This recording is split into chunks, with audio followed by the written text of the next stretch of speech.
নাম কেউ আপনাকে বলবেন। আপনি যদি 20-22 হাজার টাকায় সেরা ক্যামেরা ফোন খুঁজতে চান, দেখবেন সবাই হাজার রকম ফোনের কথা বলছে, কিন্তু যে তিনটে ফোন আসলেই সত্যি ভালো সেই ফোনগুলোর কথা কেউ বলছে না। কারণ ভালো ফোন বিক্রি করার জন্য কোম্পানি তো টাকা দেয় না। 1 নম্বর ফোন মোটো age 50 fusion.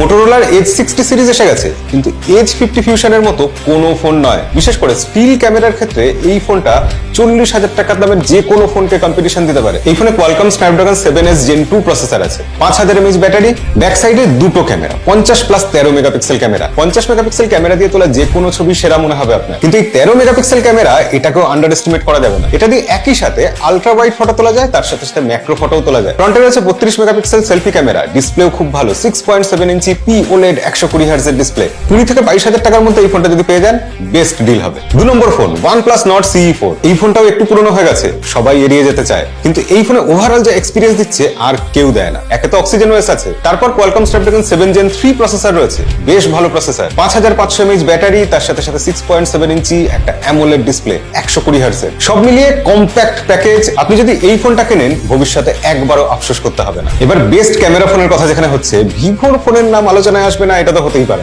Vivo T3 Pro, এই ফোনটা অন্তত দোকানে গিয়ে একবার এক্সপিরিয়েন্স করে দেখতে পারেন। 6.77 ইঞ্চি ফুল HD প্লাস 120 Hz এর AMOLED ডিসপ্লে, খুবই ভালো কোয়ালিটির ডিসপ্লে, তার সাথে ব্যাটারি আছে কিন্তু 5500 mAh। এই ফোনটা দিয়ে গেমও ভালো চলবে, কারণ এখানেও রয়েছে কোয়ালকম স্ন্যাপড্রাগন 7 Gen 3 প্রসেসর। সব মিলিয়ে 20-22 হাজার টাকায় যদি অলরাউন্ডার ফোনের কথা ভাবেন, অথবা ক্যামেরা ফোনের কথাও যদি ভাবেন, তাহলে ভিভো T3 Pro অবশ্যই কনসিডার করা উচিত। এই ফোনের 50 মেগাপিক্সেল ক্যামেরা দিয়ে তোলা ছবি একদম সোশ্যাল মিডিয়া রেডি, কোনো রকম এডিট করার দরকারই হবে না।